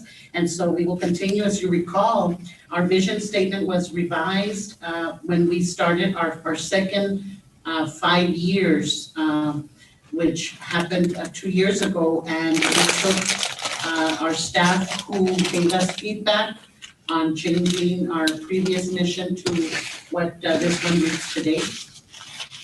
And so the next slide is our mission statement. And again, for us, it's critical that part of what we do in our program, that we enrich the lives of the children and families that we serve within our communities, right? Because it's the El Paso and Hudspeth communities that we serve.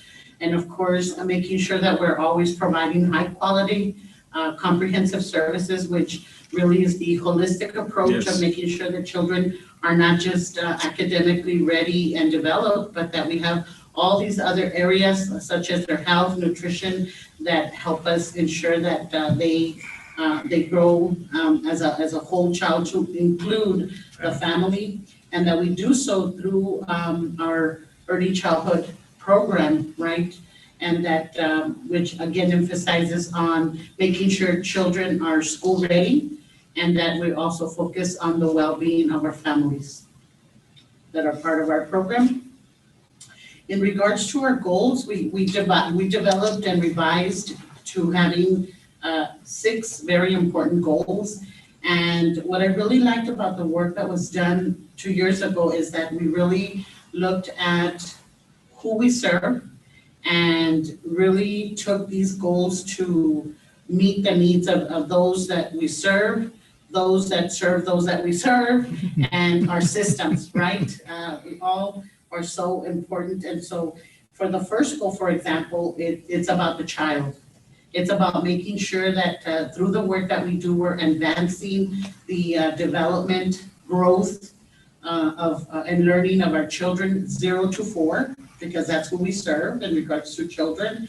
And that again, we are preparing them for not only kindergarten, but that we develop a strong foundation for beyond kindergarten. So the goal number 1 is really focused around the child.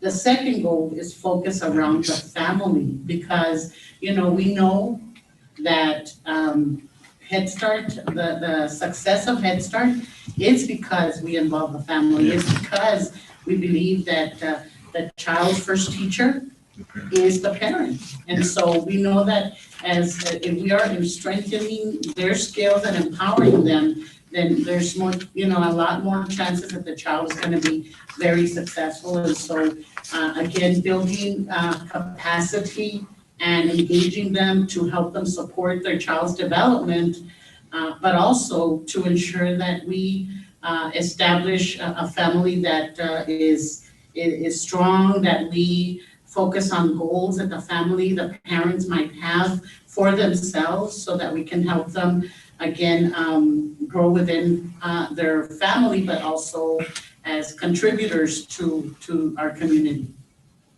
as leaders. And so goal number 3 then focuses on our staff, because we know that the success of children developing and families being engaged, the success factor there is that we have staff that is competent to do that work. And so through this goal, we're really focusing on making sure that the training and professional development systems that we have in place are helping our staffs to be competent in their area of expertise, no matter what it is. If it's a custodian, if it's a bus driver, no matter their role, that we are building that capacity also within them, building on their skill sets and beyond, in case, they decide to grow professionally within the organization. Goal number 4 focuses on an area that we felt was critical to our program, and that was to elevate the safety and security systems within our program, within our organization, so that we could build and create a culture of awareness to make sure that children, families, and staff have a healthy and safe environment in which to engage in. Of course, because of the pandemic, maybe the children aren't there, but we still have staff that report to the centers on a daily basis. And so now more than ever, the safety and well-being of them has really elevated through the support of Mr. Alarcon and the facilities team and the custodial and bus driver and bus monitor team that, are constantly sanitizing, cleaning the centers, and they really take that charge, to the next level. So, we constantly applaud them for the work that they do for all of us. So thank you, Mr. Alarcon and the team. Goal number 5, again, was another goal that we felt was very important to us, is to create and increase community awareness of who we are. Because believe it or not, we've been in this community for over 50 years, and there's still people that don't know who we are and the services that we provide. So it's critical that we really build upon that and make it known in our community who we are and why they should be part of our Head Start program. We have facilities, we have centers that are NAEYC accredited. That's an accreditation that speaks to having educators that are at, that they have the certifications that they need to have to teach children of young age. Childhood education. Right, so that certification speaks highly of our centers. It takes a lot to certify a center. So, kudos to the education team because we've been certified through NAEYC for several years, I think over 20 years. And, every year we have to be recertified. So it all depends when we certify the center that they have to recertify on an annual basis. So that hasn't changed. Just a comment on the marketing strategy. Yes, sir. Given our 1,265 vacancies, it'd be a great idea to perhaps approach all the churches in all of El Paso and Hudspeth County to see if we can garner additional attendant or children and families to become part of our Head Start program. Absolutely. Thank you for that point. Thank you for that. I'll make a point of that. And then finally, goal number 6 is really, there's a lot of management systems within Head Start. There's the communication piece, there's the reporting, just so many management systems that comprise the Head Start program. And so we wanted to make sure that in order for us to continue to be innovative and system thinkers, we need to make sure that those systems are up to par, that they are effective and efficient for us to continue to move forward even through the pandemic. Because, as Dr. Aguirre highlighted earlier, it's attributed to those mindsets that we have within our program, that we've been able to, take the COVID and not let it, impede the services that we must deliver to our children and families. Yes, they look differently, but nonetheless, you have teachers going above and beyond to make sure that children receive services, cooks, bus drivers, taking meals, taking on another role just to make sure that services are being provided. So again, it's attributed to just our system thinking and our way of just building that within our Head Start program. So those are the 6 goals that we want to continue to move forward with. And so at this time, if you have any questions, I'd be happy to respond to them. Any questions regarding our program philosophy and goals for Head Start? What happened? We lost everybody. Oh. There they are. We're here. It was just the screen. It was just the screen, right?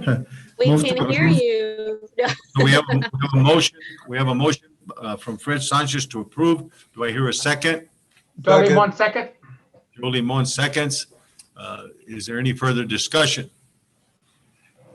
There being none, I'm going to again pull the board. Mr. Sanchez. Aye.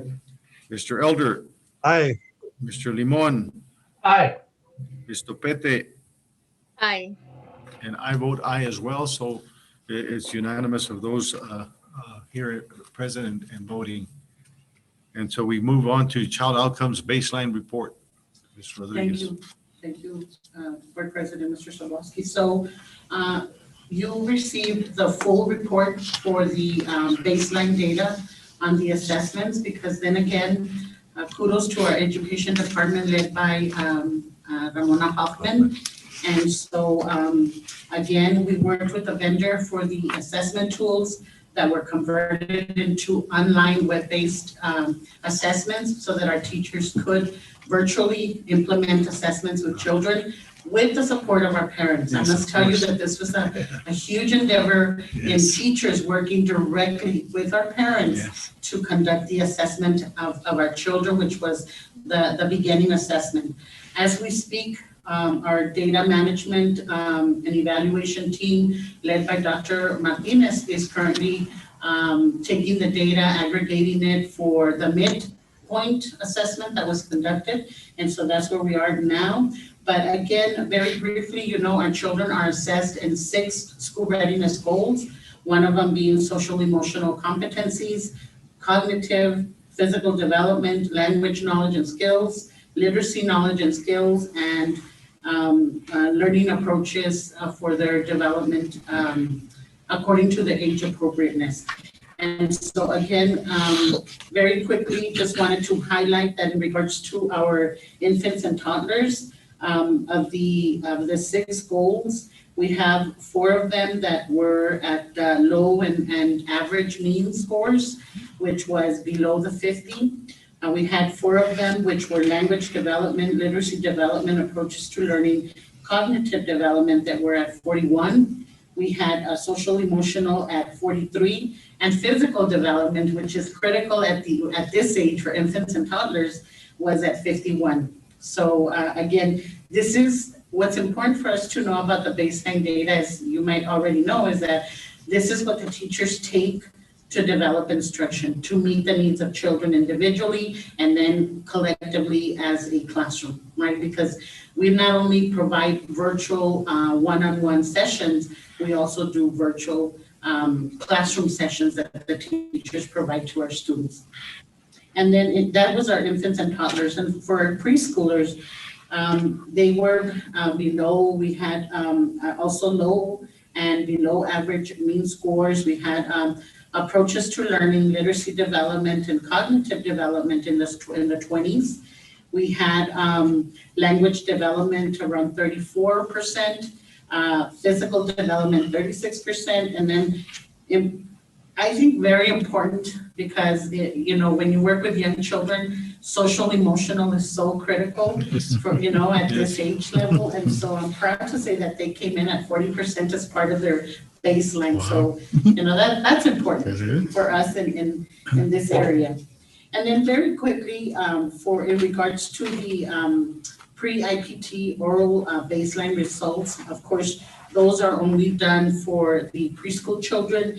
We assess their proficiency in English and in Spanish. And just wanted to share with you that approximately, when the assessment was done in English, approximately 35% of the children are showing that they are at a beginner proficiency level, meaning that the other 65% are at the advanced and intermediate level, okay? And then for Spanish, it was the other way around. We assessed them in both languages, English and Spanish, but for the Spanish test results showed that 70% of the children that started the school year showed a beginner proficiency level in Spanish. So the opposite to the English, and 30% were in the intermediate and advanced levels. And that pretty much concludes a quick summary of that full report that you received in advance. And it would be interesting to see at the end of the year, if we have a complete virtual year, if you will, what areas, the social emotional that you speak of, is so important for them to be able to interact one with another. It's going to be very interesting to see how they develop in that particular area, given that they're not seeing each other or associating with each other and having very little social contact with other children. But anyway, no, that's just a statement on my part. It is the recommendation of the administration that the Board of Directors approve the Head Start governing action item child outcomes baseline report. Move to approve. I have a motion by Fred Sanchez. Do I hear a second? Second. John Elder. Second by Second. John Elder. Was that? There's an echo coming from the mountain, out of the mountains of Sierra Blanca. Any further discussion? Yes. Second. There being no further discussion, I'm going to poll the board once again. Mr. Sanchez. Aye. Mr. Elder. Aye. Mr. Limon. Aye. Mr. Pete. Aye. And I vote aye as well. So the motion passes. Thank you so much. Thank you. Thank you. Do we need for closed session? Unless there's questions, otherwise, no. So we will not go into closed session unless someone has a question on personnel matters that we would need to go into closed session about. So there being none, we move on to item N, which is comments and requests for information from the Board of Directors. Any comments or requests? I have one which I made last time and will make again. Please make public if you're interested in becoming an officer. Come May, we will have a reorganization of the board. It'll be time for you, if you're interested in becoming an officer of the board, that you make it public so folks are aware. So far, I've had one person contact me saying they were interested in an officer's position, actually president or vice president. And I'll keep that confidential until that person makes it known to everyone else. So again, I urge everyone, that gives those that are on the board an opportunity to determine whom might be best suited for each and every one of the officers' positions. I'm not qualified to serve as the chair, as I'm completing my second year, and our board policy does not allow for a continuous service in the same position. So I share that with you also, that if there's anyone interested, this would be a good forum for us to at least announce your interest. Anybody? Yes, sir. I am not interested. And there you go. You know what?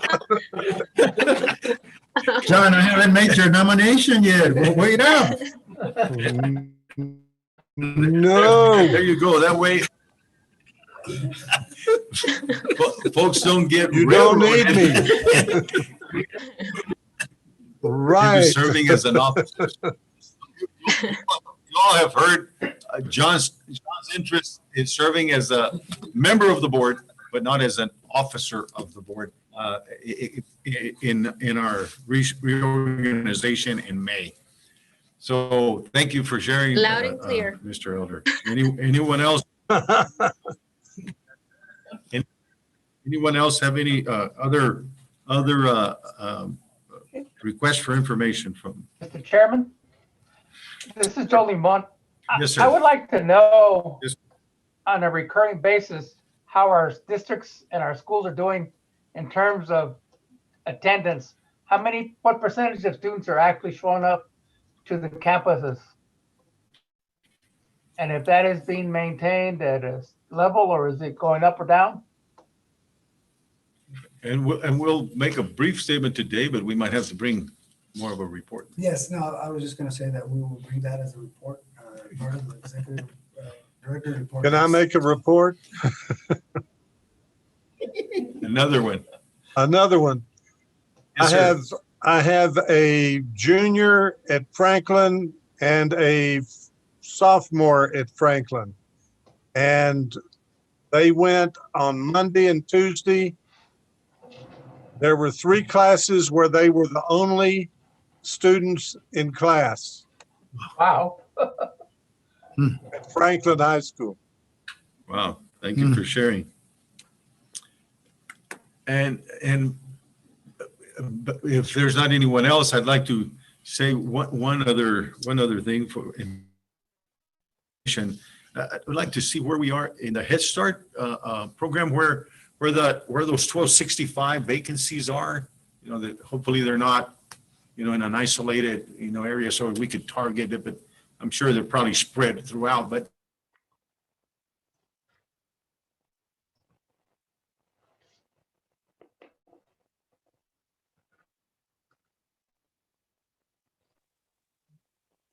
Are they muted or You're frozen? frozen, David. They are, huh? David Just so you is. can he's hear not me. moving. David's frozen, Charlie, what? yeah. Oh, okay.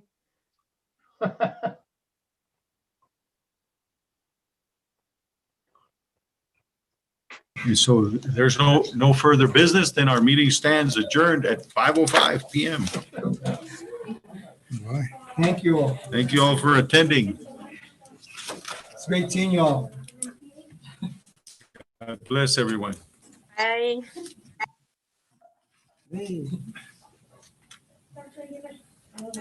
Teresa sent me an email regarding MSBA. So, Mr. Zablocki, Ms. Ramirez, Mr. Sanchez, Mr. Limon, Ms. Becker, and Ms. Lopez are all registered. And she just sent Mr. Sanchez his information regarding password and signing. Okay, Okay? thank you. And Thank you. just for information's sake, in our expenditure report, there, none of us show as having been registered. I think it's because it's like a month. That was at a January. Yeah. Yeah. Mhm. In December, she registered everyone in December. Mhm. And so the credit card information have been presented in January. Mine shows. Okay, yeah, because this shows December AESA, but okay, it's forthcoming. Thank you. Anyway, meetings adjourned.